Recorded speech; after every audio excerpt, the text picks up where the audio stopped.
WCBI News at 6 starts now. Good evening, everyone. A deadly shooting is under investigation in Starkville at this hour. Our Scott Martin has been at the scene all afternoon. He's joining us now live with the very latest. Scott, what have you learned so far? Joey and Andre, as you can imagine, it was quite the emotional scene out here at the Brookville Garden Apartments earlier this evening. A lot different setting right now, but here's what we know so far. Starkville police tell us that when they got to the scene here at the Brookville Garden Apartments, that an African-American male was found dead in the parking lot here. Now, this all happened around 1:45. That's when Starkville police got a phone call about a shooting here at the Brookville Garden Apartments. Again, when they got here, the man's body was outside here. A lot of people obviously outside as well, trying to figure out what happened. There were some people out here hugging each other and crying as well. Now, when we got here, the man's body was here in the parking lot beside a black car and a van. Now, that car was later taken off by a tow truck, and it appears to have been rammed. Police, they're not saying why the car was taken off or what it has to do with the investigation at this time. This is very early on in the investigation, and we just wanted to make sure that we let folks know this incident did happen, and just the basic information we do know right now, and not getting to any other information since we are so early. Any incident like this is always unfortunate, and we will continue to drive on and do what we have to do to fully investigate this incident. You know, a lot of answers still unanswered at this. We're working to gather more details as they become available. We do not know whether or not the police have a suspect. When I asked Brandon Lovelady that question, he just said it's under investigation. So at this time, we don't know if there's anybody in custody, if they're speaking with anyone. Again, we'll update you on air and online at WCBI.com. We're live in Starkville tonight. Scott Martin, WCBI News. Sad scene there, and now we move on to Clay County, where we have new details tonight on a fatal shooting there in West Point that we first reported on yesterday. Coroner Alvin Carter confirms the victim in that shooting is 40-year-old Jamel Banks. Now, West Point police are investigating the city's second homicide this year. Our Quentin Smith talked to police, and he joins us in the studio now with the latest on that case. Quentin. Andre, it's been a little more than 24 hours since that fatal shooting, and many people in West Point are still in disbelief and devastated by what happened. Police have been working tirelessly on this case. The person who pulled the trigger is still on the streets, and that's why police are pleading for anyone with information to come forward. This is the scene on Low Street one day after Jamel Banks was shot and killed. Yellow crime tape still stuck in the fence, and things are quiet and calm outside compared to how they were the night before. It was around 6 o'clock Monday evening when Banks was shot outside his mother's home. Banks was shot multiple times and pronounced dead on scene. Well, it's very devastating to come out and see your son lying there in a pool of blood and then not knowing what happened or why this happened. Police Chief Avery Cook says investigators were on scene for more than 6 hours trying to piece together exactly what happened. We've been hearing rumors, but we're not sure anything. We don't want to speculate on what this is, but we're following everything. Every lead that we get, we're looking into. So far, Cook says they're running into a stumbling block in their investigation. There wasn't much evidence left behind, and people aren't wanting to come forward with information. We have right now no motives, no suspects, but we do have a few leads that we're looking into. Banks worked at this car wash that sits along Highway 50 East. Cook says it doesn't appear that Banks had any known enemies. While the reason behind this shooting still remains unclear, the one thing that is clear, investigators are committed to staying on top of this case until an arrest has been made. This is a bad thing for a community like this. This is a good community, and to have something like this going around the holidays is devastating to the community, to the family, and all those that try to abide by the law. The Mississippi Bureau of Investigation has now been brought in to assist the West Point Police Department in this case. If anyone has any information on this incident, you're asked to contact Golden Triangle Crime Stoppers or the West Point Police Department. And remember, you can report anonymously. The body of a man last seen leaving his Starkville apartment is found in Lowndes County. 31-year-old Richard Corey Bond was last seen November 12th on Stark Road. This morning, Lowndes County deputies found him inside of his car in a wooded area just off Highway 45. The location was between Highways 82 and 182. Deputies were assisting Starkville police in the search for Bond. A death investigation is underway. No other details are being released about the case.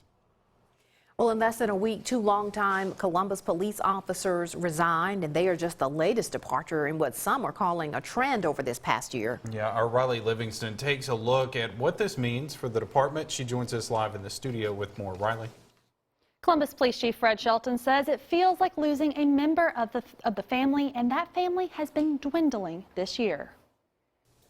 Since the beginning of 2019, more officers have walked out of the Columbus Police Department than have walked in. The department has hired 13 new people, but 19 have left, including 3 of the new hires. Now, people are asking why. I definitely think that is an issue that we have to take a look at, as a council. We have to make sure that our streets are safe. We have to make sure that we have all the right people in place, to do so. Police Chief Fred Shelton says while he can't say why some are leaving, he can say that it's not a morale problem. There are 2 sides of the story, and then there's always the truth. And the truth is we have a good department, we have a strong department, we're being effective, efficient, and proactive.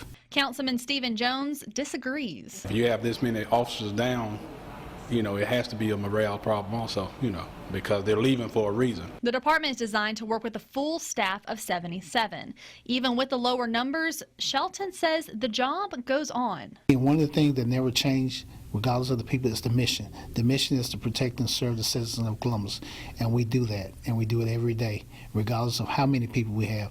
That's the job, that's the mission, and we keep doing the mission. But getting people to stay is important, and Jones says that may mean examining existing policies and procedures. Jones believes the City Council will look into the problem at its next meeting.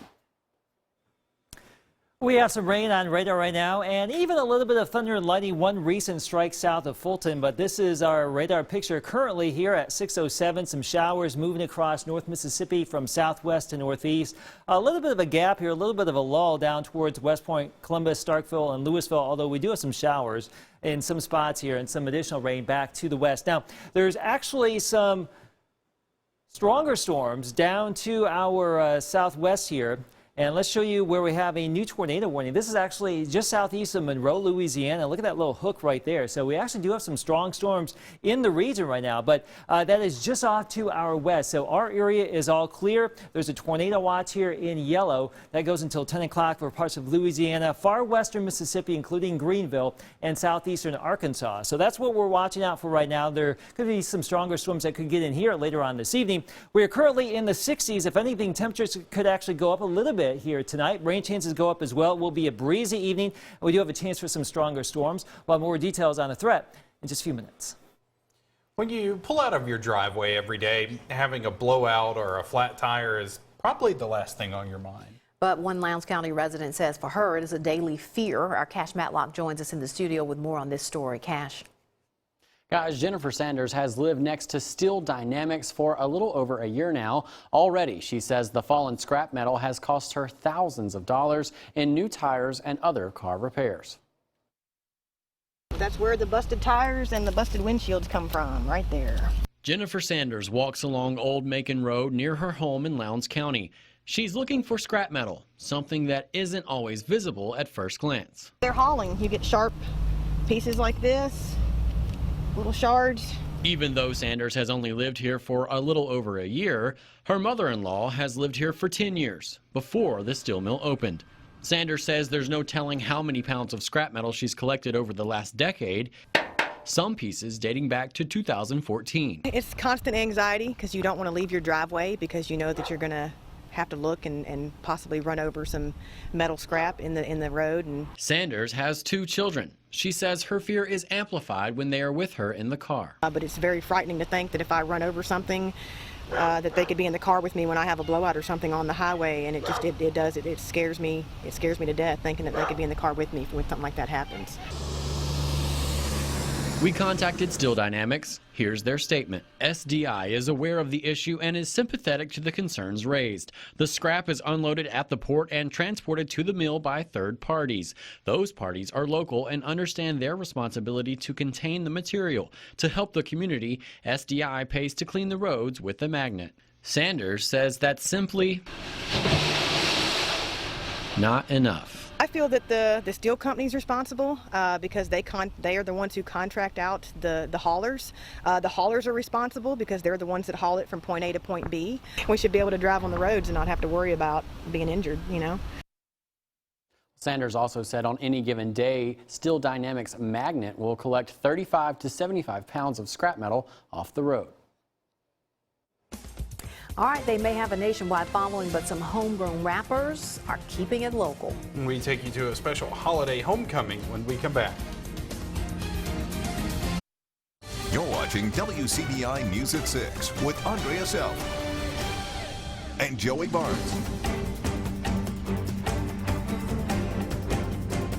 Welcome back, everyone. A member of the rap group Ray Shrimmer comes home to give back to the community before Thanksgiving. Slim Jimmy spent a couple of hours at Fair Park in downtown Tupelo handing out turkeys. Slim Jimmy, known as a Kill to many in Tupelo, formed the rap group with his brother Khalif, known as Sway Lee.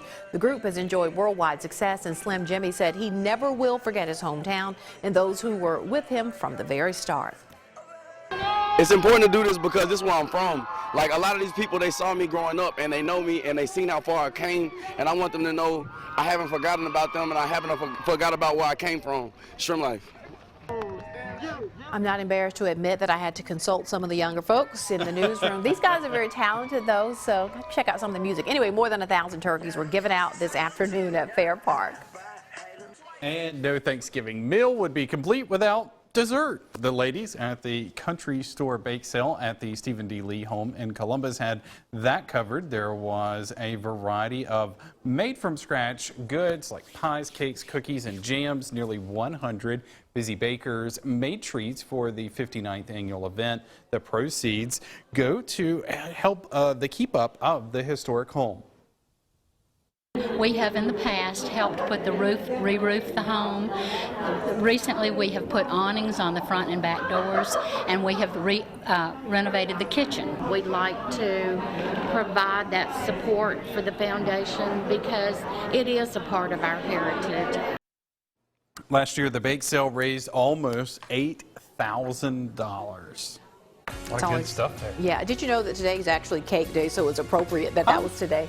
Perfect. We need some desserts. Somebody give us some cake. The weather department needs it to keep our blood sugar going as we track storms tonight. Let's talk about Thanksgiving now. We just talked about the food. Now let's talk about the forecast here. Seasonable temperatures here on Thursday, mid to upper 50s. Looks like variably cloudy conditions. No real active weather on Thursday. We do have some storms tonight and also on Saturday. We'll talk about it next. Your WCBI First Alert AccuWeather forecast with Chief Meteorologist Keith Gibson. Active weather in the region here on our Tuesday. We'll get this system out of here tonight, and we'll usher in some quiet weather as we get ready for Thanksgiving Day on Thursday. Also the big travel day tomorrow. You can see the clouds moving through Louisville, Mississippi earlier today. That's our Alpha Insurance time lapse from there in Winston County. You can see we have seen some showers, a lot of cloud cover out there today, even a little bit of sun. Let's do a radar tour for you right now and zoom on into Pontotoc County. You can see some downpours right there in the yellows and the reds. That's where we have the most intense rain. Now, we don't really have a lot of lightning in this activity, nothing too terribly strong. That's certainly good news at this point. But over near Fulton and Boonville, yes, we have some wet weather. This has been lifting from southwest to the northeast, back towards Holly Springs and the Memphis metro area. Down to the west and southwest, you can see from Coffeyville back down to Grenada and Points West. Also some downpours. Now, we don't have a lot of activity going on for the most part here in the Golden Triangle area, although we do have some showers near Aliceville, Macon, southeast of Louisville, and one little blip there just southwest of Starkville. This is the last hour in time, and you can see a lot of this will likely get out of here, and then we'll tend to see a little bit more regenerate here. This will be the story for the evening hours. The strongest activity at this point, just back to our west and southwest. This is our Viper, and we are highlighting the lightning, these little lines, those are the lightning strikes here. And that storm cell west of Jackson, really just east of Monroe, Louisiana, actually has a confirmed tornado with a warning with that storm and some additional stronger storms back into northern Louisiana and southeastern Arkansas. These are all lifting to the northeast. A lot of that's going to be staying to our west as we go throughout the next couple of hours here. But we still have a risk for some strong to severe storms, primarily isolated damaging wind gusts here later this evening and tonight through about 4 o'clock in the morning. The tornado threat remains low, but we'll watch it all night long. That tornado watch highlighted in the yellow here across the Delta, Arkansas, and Louisiana. This is a big storm system. We have the wet weather. It's snowing across the northern plains. And then system number 2 waiting in the wings for Saturday. That could also give us some storms here by that point in time, Saturday afternoon and evening. So temperatures are in the 60s right now. We are looking at the showers and storms lining on up probably just to our west by 10 o'clock, and then this thing will sweep across our area. We may see some gusty wind with this as we go throughout the evening hours. A lot of this will be done by 3 or 4 o'clock in the morning, at least a severe weather threat, and then we should clear things out nicely for tomorrow. Anywhere from a ½ inch to maybe 1 to 1.5 inches of rain. 50s to low 60s for tomorrow. Not too bad once we get this system out of here. It looks like it's going to be a pretty nice day, although a tad bit breezy. Winds from the west and northwest, so tomorrow won't be too bad. Travel looks good for the holiday. Mostly cloudy Thursday, Thanksgiving Day, 58, 64 on Friday, low 70s Saturday. Afternoon and evening storms again. Some of those could be on the strong to severe side as we get deeper into the holiday weekend. So just stay with us. We'll keep you updated. Black Friday is okay, though. It looks like it. Shoppers will not be worried. Okay. Yeah, and plenty of, it looks like good napping weather, too. Oh, yes. Stuff yourself and then go to sleep. Absolutely. You can watch the game because the postseason streak depends on an Egg Bowl win. Hear from the players heading into Thursday next in sports. WCBI Sports with Tom Ebel is brought to you by your local Ford dealers. Go further. For Mississippi State players, the Egg Bowl is an obvious must-win, but this year presents a situation that hasn't happened often. The Bulldogs need a win for bowl eligibility to make it 10 straight seasons of postseason play. In the past, Mississippi State is 3-0 all-time when the Egg Bowl decided their postseason chances. Bulldog players say the coaching staff is saying to treat this one bigger than just a rivalry game.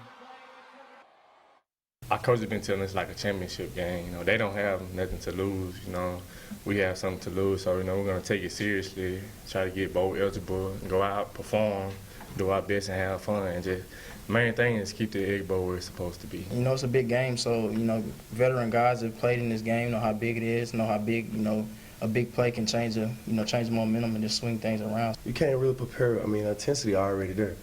It's a big rivalry. Everybody know what kind of rivalry this is. So if you don't have the intensity for this game, it's not the game for you. Well, plenty of the freshmen that will be playing in the Egg Bowl for the first time for Ole Miss grew up around the rivalry. Matt Luke wants to make sure everyone knows just how big a game this is. Freshman quarterback John Rice Plumlee says the team recently got together for a meal, just the head coach and the freshman class, to talk about what's at stake on Thursday. We're sitting there and he's like, guys, I just want you to realize how big of a game this is. You know, growing up, he said, this is always the game that determined if I had a good or bad year growing up. And now, especially as the head coach of the University of Mississippi, it really determines whether he has a good or bad year. And so we want it for him. You know, selfishly we want it for us too, because everybody wants to win this game. We want to win it bad, but we definitely want it for Coach Luke. I've grown up a Rebel fan my whole life. You know, I've been cheering for Ole Miss forever. You know, my room's decorated in Ole Miss decor. House is, you know, Egg Bowl is definitely a big deal in our household. For those of you with interest, Mississippi State is a 2.5-point favorite so far, depending on which Vegas line you look at. But for more analysis, pregame, coaches, players, all that good stuff, tune in Wednesday at 6:30 for our annual Egg Bowl special. We'll be talking all about Egg Bowl history, anything you need to know. We got you covered. Make sure you tune in Wednesday and then Thursday morning as well for our Egg Bowl special. The final lineman of the week of the 2019 high school football season. For one more time, we give it up to a big fella that dominated in the trenches and to the folks that help keep the lights on at home. Tonight's Lineman of the Week with Starkville is brought to you by Starkville Utilities. Tonight's lineman of the week is Orlando Smith. Orlando's 4 years of service with Starkville Utilities. WCBI's lineman of the week is Starkville's dominant D lineman Bo Peep. Jalen Ware. Ware is a force in the Jackets' 20-3 win over Olive Branch.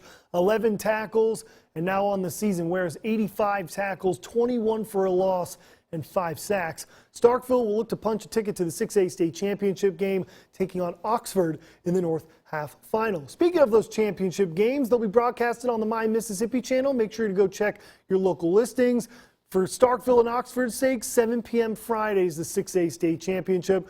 How lucky are we to get the Big Egg Bowl and the Little Egg Bowl in the same week? I was that's taking a look at some exciting. history. I think, prove me wrong, I think it's the first time it's ever happened, getting those 2 games on the same week. I love it. Nice. Gonna be a good one. Yeah, absolutely. And that's a rematch, too, for It Oxford is. and It is. Starkville. It's gonna be a big one. Oh, yeah. All right, we'll be right back. Stay with us. So some right around here, we're watching a couple of storms in Louisiana and Arkansas. Those are lifting to the northeast. Those are actually a little bit stronger, so we still have a couple of hours before we would be in any severe weather threat here. So just stay with us here on WCBI TV, also on social media, online. We'll keep you updated tonight. Tomorrow, not bad. Your Thanksgiving weekend, overall not bad, although more storms possible Saturday afternoon and evening. Stay tuned. All right. All right, Keith, thank you. And we'll be tuning into the Egg Bowl special tomorrow Absolutely, night. 6:30. It's going to be a good one. Going to preview the big game. Absolutely. All right, thanks so much for joining us, everyone.